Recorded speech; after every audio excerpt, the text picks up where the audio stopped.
suy lung hi tôn mẹ mùa khô her thôi sẽ lung lên bia thu tình tình chữ mà ngày nó có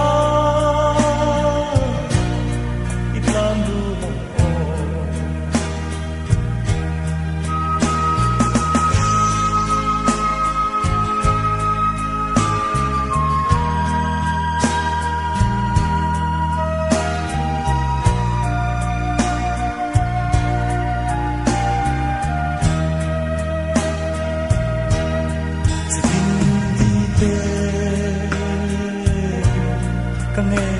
nắng chiều ít tin lung công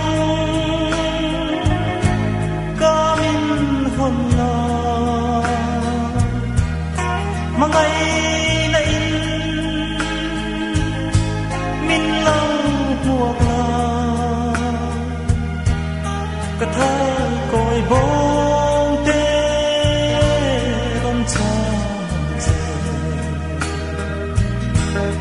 anh lên xua có suy lung hi tôn lệ nàng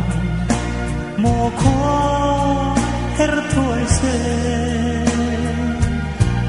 lung lên bia thu tim tim chịu đủ nín mà ngày là có